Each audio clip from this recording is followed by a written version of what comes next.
हम और आप दिगंबर जैनाचार्य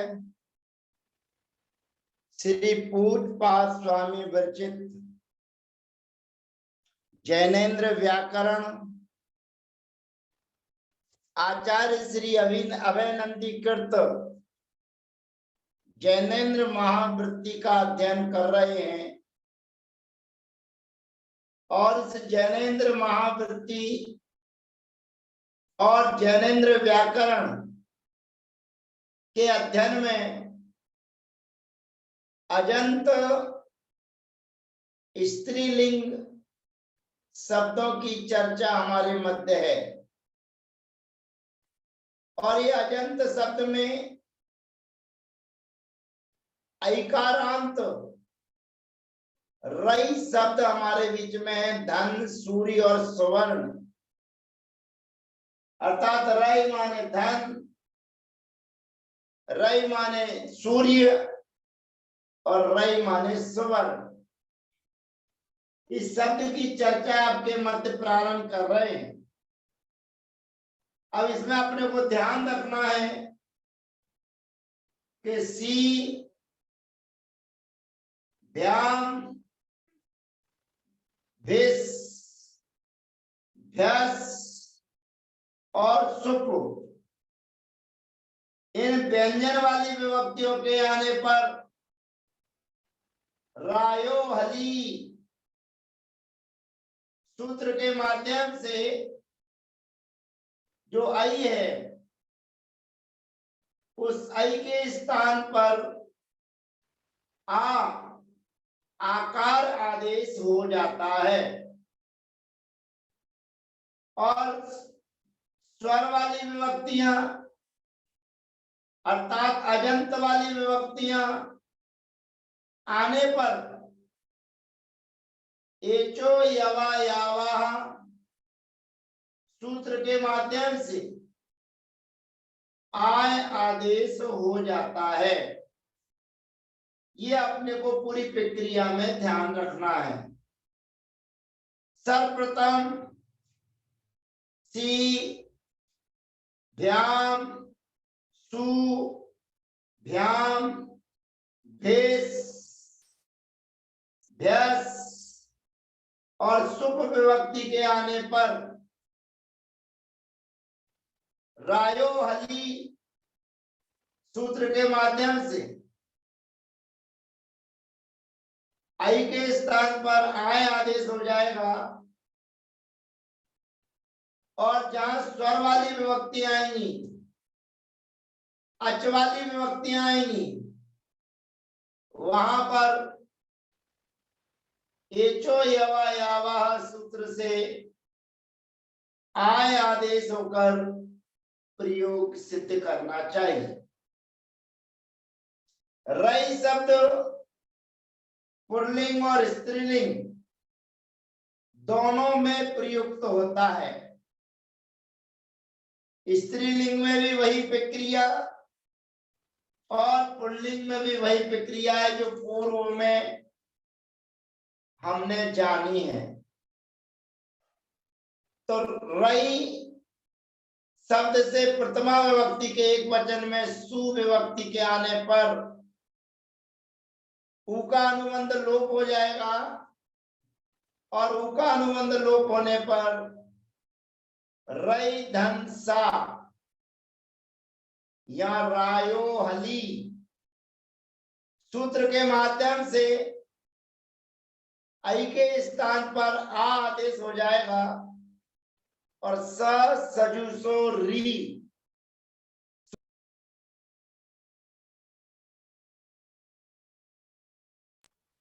विरामे विसर्जनी सूत्र से रेप के स्थान पर विसर्ग आदेश करने पर ये रा प्रयोग सिद्ध होता है। ये पहला काम, क्योंकि ये व्यंजन वाली विभक्ति थी। व्यंजन वाली विभक्तियों में रायो हली सूत्र लगाकर आई के स्थान पर आ आदेश करना है। इसी प्रकार से भ्याम, भेस, भ्यस और सुप विभक्तियों के लाने पर भी रायो हली इस सूत्र से आई के स्थान पर आ आदेश करना है। तो रई शब्द से प्रथमा द्वितीय विभक्ति के द्विवचन में औ और आउट विभक्ति के आने पर एचो यवा यावाहा सूत्र से आई के स्थान पर आय आदेश होकर रायौ प्रयोग सिद्ध होता है। अब एचो यवा यावाहा सूत्र के माध्यम से आय आदेश करना है। कहां कहां? औ विभक्ति में, जस विभक्ति में, अम विभक्ति में, औ विभक्ति में, सस विभक्ति में, ता विभक्ति में, गे विभक्ति में, गसी, गस, ओस, आम, गी और ओस इन विभक्तियों के आने पर एचो यवा यावा सूत्र से आय आदेश हो जाएगा तो बन गया रायौ। बहुवचन में प्रथमा और द्वितीय विभक्ति के बहुवचन में जस और सस विभक्ति के आने पर जकार सकार का अनुबंध लोप हो जाने पर अस बचेगा रई धन अस एचो यवा यावाहा सूत्र से रई के स्थान पर आई के स्थान पर आय आदेश और सजुसो री सूत्र के माध्यम से री आदेश होकर विरामे विसर्जनीय सूत्र से विसर्ग आदेश करने पर राया प्रयोग सिद्ध होता है। संबोधन में भी इसी प्रकार से हे राह, हे रायौ, हे राया द्वितीय विभक्ति के एक वचन में अम विभक्ति के आने पर एचो यवा यावा सूत्र से आय आदेश होकर रायम प्रयोग सिद्ध होता है। रई शब्द से तृतीय विभक्ति के एक वचन में टा विभक्ति के आने पर टकार का अनुबंध लोप कर रई धन आ यहां पर भी एचो यवा यावा सूत्र से आई के स्थान पर आय आदेश करने पर राया प्रयोग सिद्ध होता है। अब भ्याम आदि विभक्तियों में पुनः ध्यान रखना है कि ये व्यंजन वाली विभक्तियां हैं।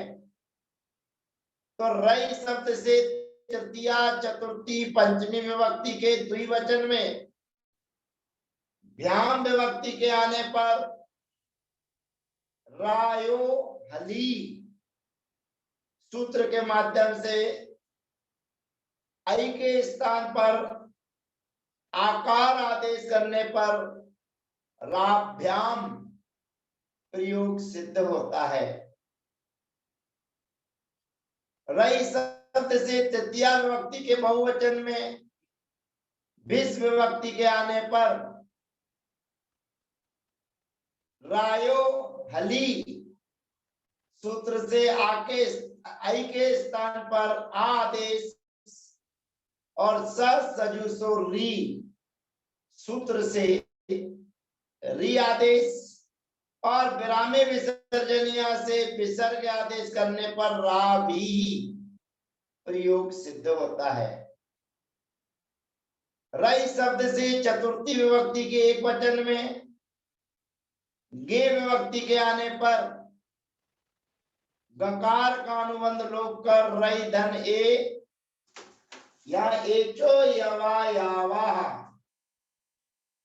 सूत्र के माध्यम से आई के स्थान पर आय आदेश करने पर राय प्रयोग सिद्ध होता है।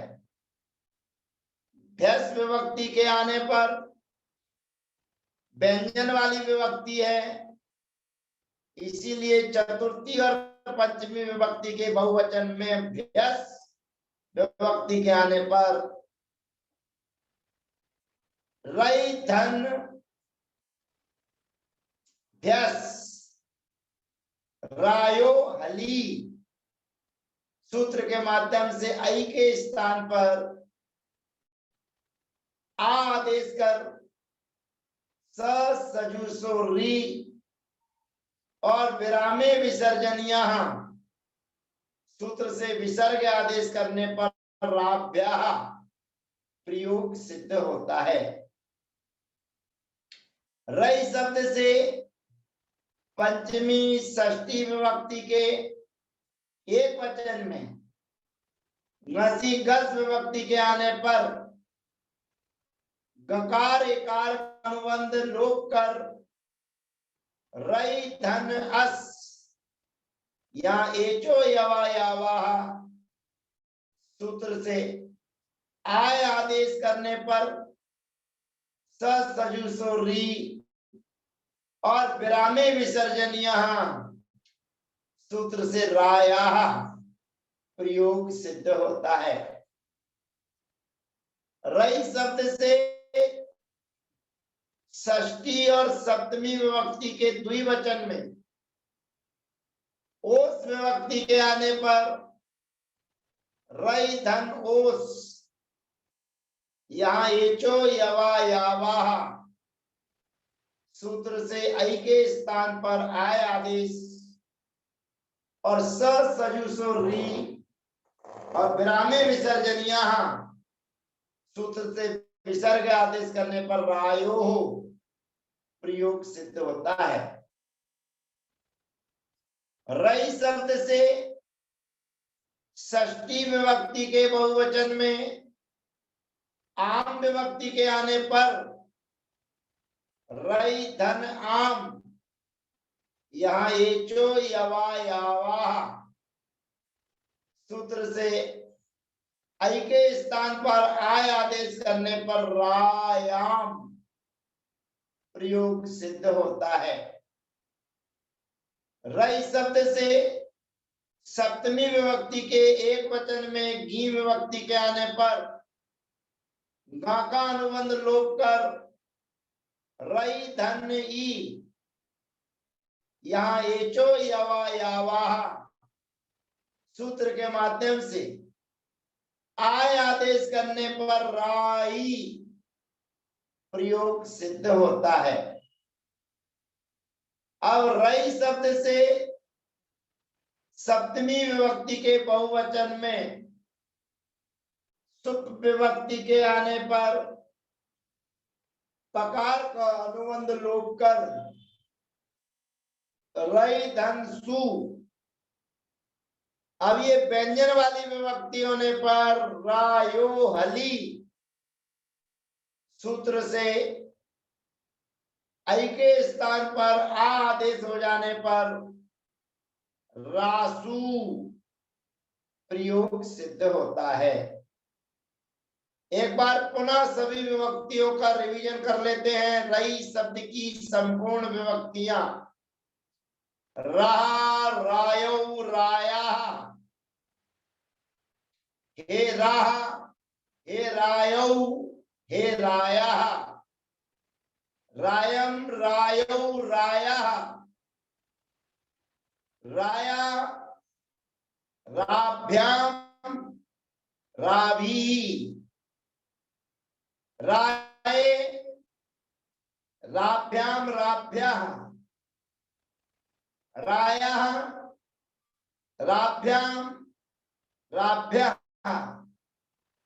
राया रायो रायाम राई रायो रासु।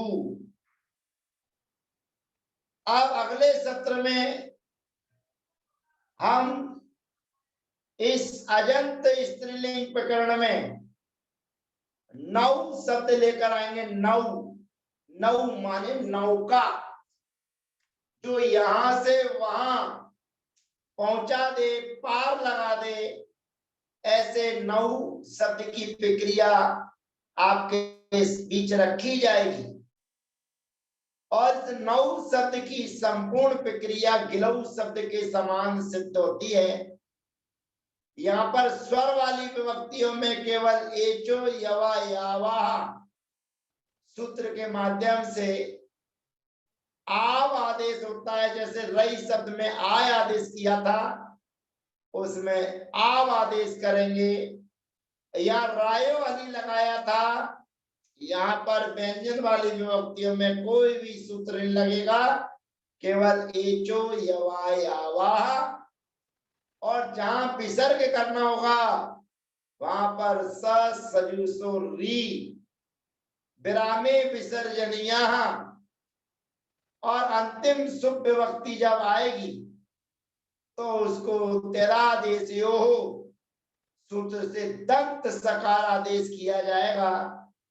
इस प्रकार से अगले सत्र में हम आपके बीच में लेकर आएंगे 9 अर्थात नौका जो संसार से पार लगा दे, ऐसे शब्द की चर्चा अगले सत्र में आपके बीच में लेकर आएंगे। जय जिनेन्द्र, वंदना, सबका यथायोग अभिवादन।